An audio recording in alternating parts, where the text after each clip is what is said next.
सत्य वचन की राह पर चले हम सदा, यीशु का साथ हो रहे हमारी हर दुआ।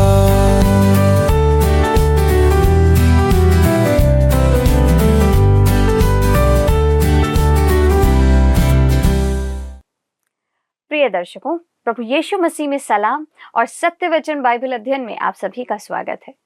हम हबक्कुक की पुस्तक के अध्ययन में देख रहे थे कि हबक्कुक कहता है, मैं अपने पहरे पर खड़ा रहूंगा और गुम्मट पर चढ़कर ठहरा रहूंगा और ताकता रहूंगा कि मुझसे वह क्या क्या कहेगा। परमेश्वर ने हबक्कुक से कहा, जो दर्शन वह देख रहा है उसे वह लिख दे और ऐसा स्पष्ट लिखे कि वे दौड़ते समय भी पढ़ा जा सके। आज दूसरे अध्याय के पद 5 से 7 में हम देखेंगे कि परमेश्वर उनकी दुष्टता के बारे में बताता है कि वे क्या क्या कर रहे हैं जो परमेश्वर की नजरों में घृणित है। तो चलिए मित्रों, अपने अध्ययन में आगे बढ़ते हुए परमेश्वर के सेवक से हम उन बातों को जानते हैं। प्रिय मित्रों, सत्यवचन बाइबल अध्ययन के इस प्रसारण में आप सभी को प्रेम पूर्ण नमस्कार। हमारे प्रभु यीशु मसीह का अनुग्रह और दया आप सभी पर बहुत आयत से बनी रहे। मित्रों, परमेश्वर के वचन को पढ़ना और उस पर अध्ययन करने में बहुत अंतर है। अध्ययन में हमारा प्रयास रहता है कि वचन की गूढ़ बातों को समझने का प्रयास करें और उसका अनुकरण करें। मित्रों, हम पिछले अध्ययन में देख रहे थे कि हबक्कुक के दूसरे अध्याय के 4 पद में आरंभ करते हुए कहता है, मैं अपने पहरे पर खड़ा रहूंगा और गुम्मट पर चढ़कर ठहरा रहूंगा और ताकता रहूंगा कि मुझसे वह क्या कहेगा। हमने पद 4 की विवेचना के आधार पर जाना था कि उनका मन फूला हुआ है और वे परमेश्वर से दूर हैं, पर एक धर्मी जन केवल विश्वास से जीवित रहेगा। परमेश्वर ने हबक्कुक से कहा कि जो दर्शन वह देख रहा है उसे वह लिख दे और ऐसा स्पष्ट लिखे कि वे दौड़ते समय भी पढ़ी जा सके। वह दर्शन में जो कुछ देख रहा है वह पूरा होगा, यदि समय भी लगे तो उसे व्यर्थ न समझा जाए। मित्रों, मनुष्य के जीवन में 2 मार्ग होते हैं। एक उसके घमंड का मार्ग है कि वह स्वयं सक्षम एवं योग्य है, और दूसरा उसके विश्वास का मार्ग है कि परमेश्वर उसका उद्धार करता है, उद्धार करेगा। जो विश्वास रखता है वह जीवित रहेगा और अनंत जीवन में प्रवेश करेगा, परंतु एक घमंडी का विनाश निश्चित है। हबक्कुक एक विश्वासी जन था। उसने कहा, गुम्मट में जाकर परमेश्वर के उत्तर की मैं प्रतीक्षा करूंगा। मैं उत्तर देने वाले परमेश्वर पर विश्वास करूंगा।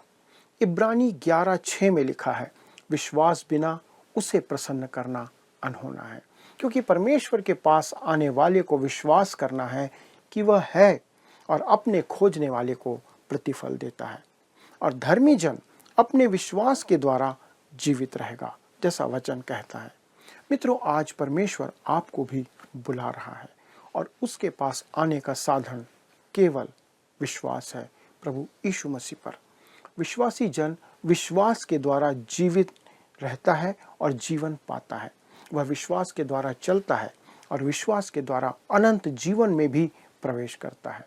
अपनी क्षमता एवं योग्यता से नहीं, परंतु किसी और की योग्यता से, और वो कोई और नहीं, प्रभु यीशु मसीह है जो आपको जीवन देता है।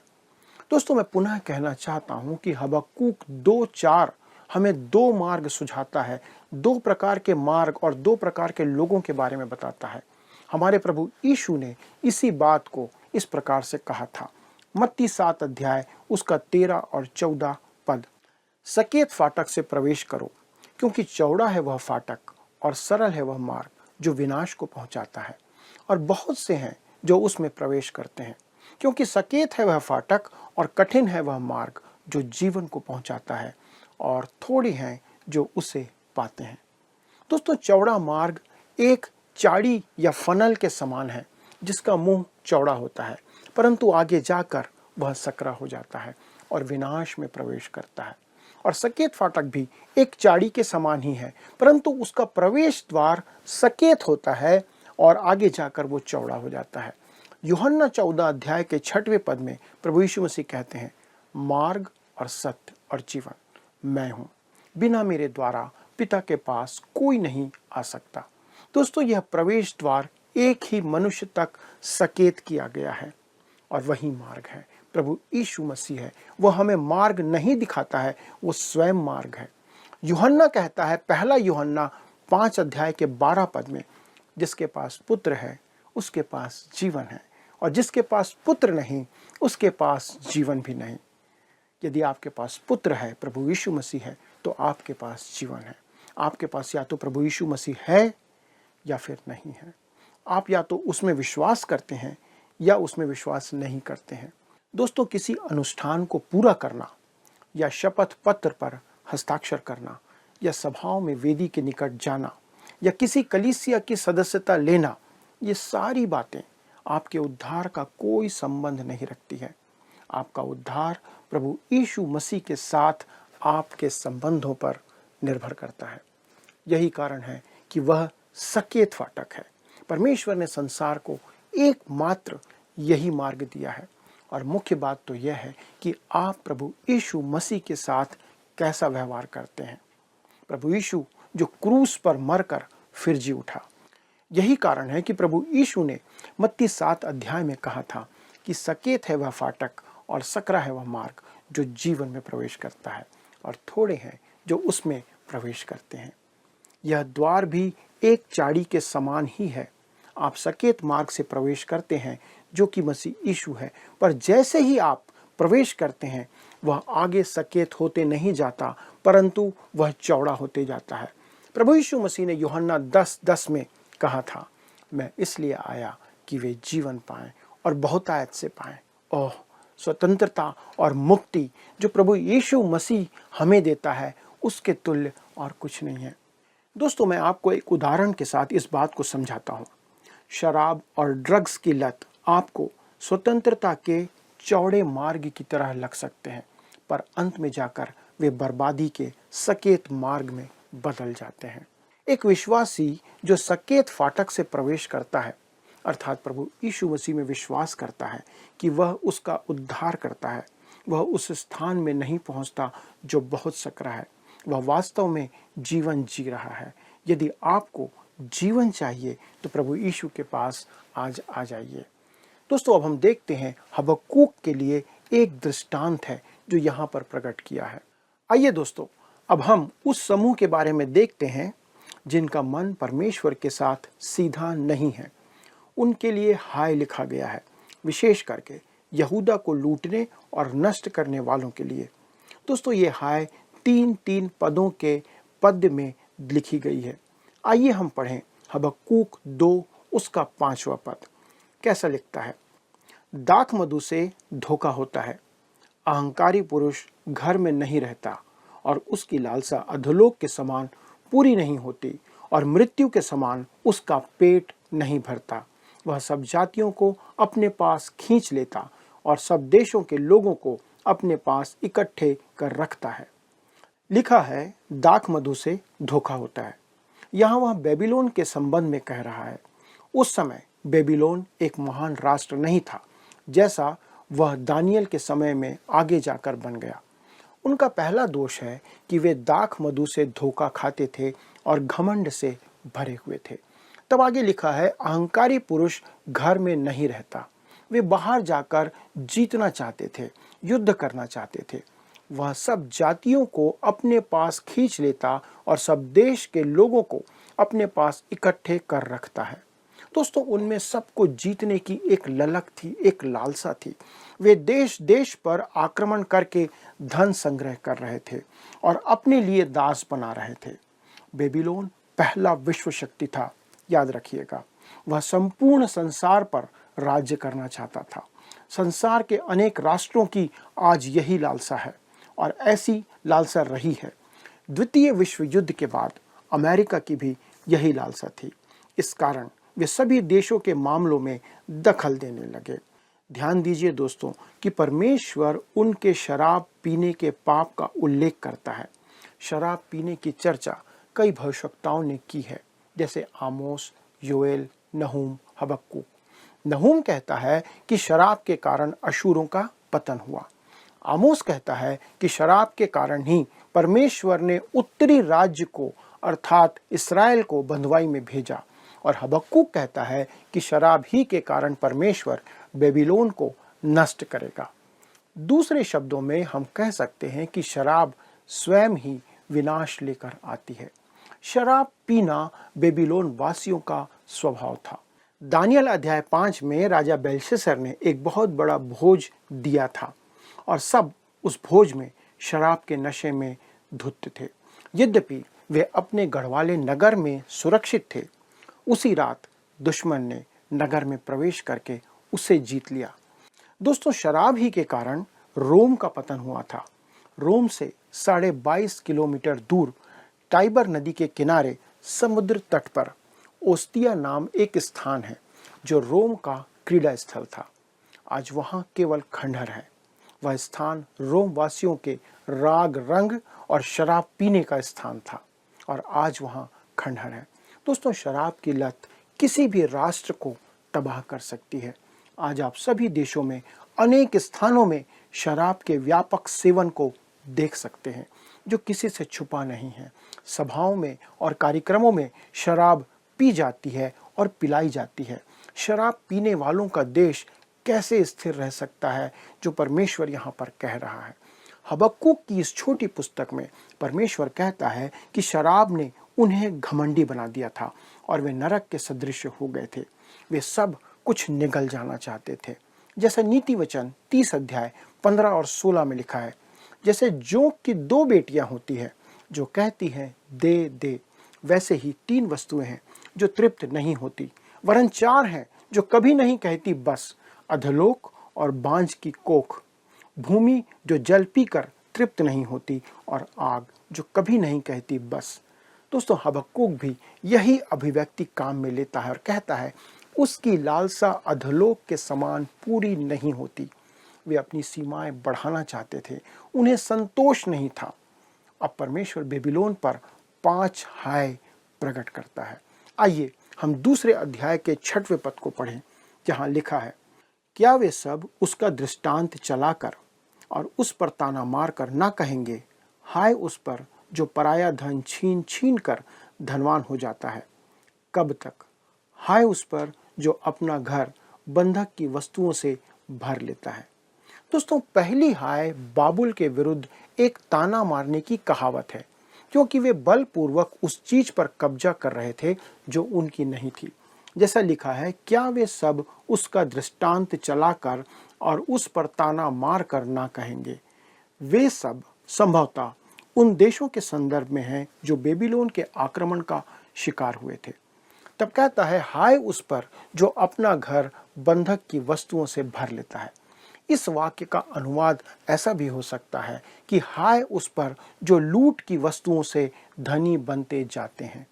अपने परिश्रम के धन से संपत्ति खरीदना एक बात है, पर ताकत, बल या बेईमानी की कमाई से उसे लेना परमेश्वर के दृष्टि में हाय है, शाप है और उससे परमेश्वर घृणा करता है। परमेश्वर बेबीलोन पर हाय की घोषणा करता है क्योंकि वे अधिक चाहने की लालसा से दूसरों का सामान लूट रहे थे। आप देख सकते हैं कि परमेश्वर ने मनुष्य को आदेश दिया था कि तू अपने माथे के पसीने की रोटी खाया करेगा, पर यहाँ वे दूसरों के पसीने की रोटी खा रहे थे। बेबीलोन चाहता था कि कोई और पसीना बहाकर रोटी कमाए और वे उसे जबरन छीन ले। यह उन पर पहली हाय है। परमेश्वर उन्हें इसके लिए दंड देने जा रहा था और इस काम को करने में परमेश्वर धर्मी और न्यायी ठहरेगा। तब पद 7 में वो क्या कहता है, जो तुझसे कर्ज लेते हैं, क्या वे लोग अचानक ना उठेंगे, क्या वे ना जागेंगे जो तुझको संकट में डालेंगे। जैसा लिखा है, क्या वे ना जागेंगे जो तुझको संकट में डालेंगे। यह वही सिद्धांत है दोस्तों, मनुष्य जो कुछ बोता है वही काटेगा। परमेश्वर क्या कहना चाहता है, तुम किसी और से छीन कर ले लो और कोई दूसरा तुमसे छीन कर ले लेगा। सच्चाई यह है कि जब मादी फारसी महान राष्ट्र बने तब उन्होंने बेबीलोन पर आक्रमण किया और कब्जा कर लिया। रात में फरात नदी से होते हुए वे बेबीलोन में प्रवेश कर गए जो उस नगर से होकर बहती थी। दोस्तों, उन्होंने पानी का बहाव रोक दिया और जब पानी रुक गया तो सूखी भूमि से होते हुए वे नगर में घुस गए। तब मादी सेनापति गेब्रियास उनकी सेना लेकर उसी नदी के रास्ते बेबीलोन में प्रवेश कर अचानक ही उन पर आक्रमण कर उन्हें कब्जा कर लिया। मित्रों, परमेश्वर के नियम और विधियां बहुत स्पष्ट हैं। आप उसे दरकिनार करके जीवन में आशीष प्राप्त नहीं कर सकते। परमेश्वर सब बातों का हिसाब रखता है, जैसा उसने बेबीलोन और अशूर के साथ किया। वह अन्य राष्ट्रों के साथ भी यही करने जा रहा है। पर आज परमेश्वर लोगों को समय दे रहा है कि हम उसकी विधियों और आज्ञाओं पर लौट आएं। नहीं तो हम नहीं जानते कि उसके धीरज का बांध कब टूट जाएगा, कब उसका सब्र समाप्त हो जाएगा, कब समय पूरा हो जाएगा। तो आइए मित्रों, हम परमेश्वर की परीक्षा ना करते हुए अपने जीवन का अवलोकन करें और वचन के अनुसार सत्य के मार्ग पर सत्य वचन के साथ लौट आएं। आइए हम प्रार्थना के साथ अध्ययन समाप्त करें। स्वर्गीय परमेश्वर पिता, प्रभु, इतिहास प्रकट करता है कि आप एक सच्चे सामर्थी परमेश्वर हैं। प्रभु, आपने इतिहास में ऐसे कार्य किए हैं जो आज आपके वचन में और हमारी इतिहास की पुस्तकों में लिखे हुए हैं। हम इनके द्वारा इस बात को जानते और विश्वास करते हैं प्रभु कि आप हमारे जीवन में भी हस्तक्षेप करने वाले परमेश्वर हैं। प्रभु, आज आप हमारे जीवन में उन बातों को आने देते हैं और उन बातों के द्वारा आप हमें शिक्षा देना चाहते हैं कि हम आपकी ओर फिरें। पिता परमेश्वर, आज कितने ऐसे लोग हैं हमारे दर्शकों में से जो कि उन परिस्थितियों में आ चुके हैं जब वे आपसे दूर चले जा रहे हैं। प्रभु, हमारी आज प्रार्थना है कि ये वचन उनके लिए एक चेतावनी ठहरे, ये उनके लिए एक अलार्म ठहरे कि प्रभु वो इसके द्वारा आपका वचन सुनकर आपकी ओर लौट आएं। क्योंकि प्रभु, आप दंड देने में भले ही विलंब करते हैं, लेकिन निश्चित आपका दंड आता है।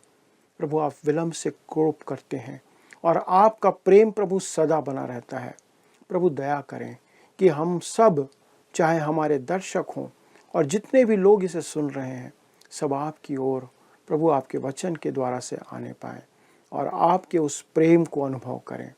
प्रभु, हमारी आज विशेष प्रार्थना है हमारे उन सब भाई बहनों के लिए, उन बुजुर्गों के लिए प्रभु, जो कि विभिन्न प्रकार के शारीरिक दुर्बलता से जूझ रहे हैं, बीमारियों में हैं, अस्पतालों में हैं। अनुग्रह करना प्रभु, दया करना प्रभु, आप उन्हें स्पर्श करें, उन्हें प्रभु जी आप चंगाई प्रदान करें, ताकि पिता उनका जीवन आपकी आशीष और आपके अनुग्रह से चंगाई प्राप्त करने पाए। प्रार्थना सुनने के लिए धन्यवाद देते हुए विनती प्रभु यीशु क्रिस्त के नाम से मांगते हैं, आमीन। दोस्तों, अगले प्रसारण में हम मिलकर परमेश्वर को धन्यवाद देते हुए इस अध्ययन में आगे बढ़ेंगे। तब तक प्रभु का अनुग्रह, उसकी आशीष, उसकी उपस्थिति आप पर और आपके पूरे परिवार पर बनी रहे। धन्यवाद। आइए अब हम प्रश्नों को देखें। पिछले प्रश्न का उत्तर है ए, सिद्धांत है। उनका मन फूला हुआ है, उनका मन सीधा नहीं है, यह बाइबल का एक सिद्धांत है। आज के अध्ययन पर आधारित प्रश्न है, हबक्कुक 2:6 से आगे परमेश्वर बेबीलोन पर कितनी हाय की घोषणा करता है? ए 3, बी 4, सी 5, डी 7। मित्रों, इस प्रश्न का उत्तर हमें कल सुबह 6 बजे से पहले विकल्प ए, बी, सी या डी के साथ अपना नाम, पता, स्थान के साथ 9651433397 पर SMS या WhatsApp करें। प्रिय मित्रों, आपने देखा कि संसार में दो प्रकार के मनुष्य हैं। एक वे जो वचन के विपरीत चलते हैं और दूसरे वे जो वचन के अनुसार चलते हैं। एक है जो चौड़े मार्ग पर चलते हैं जिसका अंत बुरा होता है, पर दूसरे सकेत मार्ग पर चलते हैं जिनके अंत में अनंत जीवन है, अर्थात प्रभु यीशु मसीह। हमने उनके पाप की सूची में अहंकार, शराब, दूसरों का हक छीन लेना मुख्य रूप से देखा है। आज कलीसिया में बहुत से लोग ऐसे ही पापों में पाए जाते हैं जो परमेश्वर की घृणा के पात्र हैं। मित्रों, हमें निर्णय लेना होगा कि हम किस मार्ग पर चलना चाहते हैं। इस अध्ययन से संबंधित किसी भी प्रश्न के उत्तर के लिए हमसे संपर्क करना मत भूलिए। और अगर इस कार्यक्रम को पुनः देखना चाहते हैं तो हमारे YouTube चैनल वर्ड रिसाउंड्स टुडे पर भी देख सकते हैं। परमेश्वर आपको आशीषित करे। धन्यवाद। क्या आपको यह कार्यक्रम पसंद आया? अभी हमें एक मिस कॉल करें और आप अगले विजेता हो सकते हैं।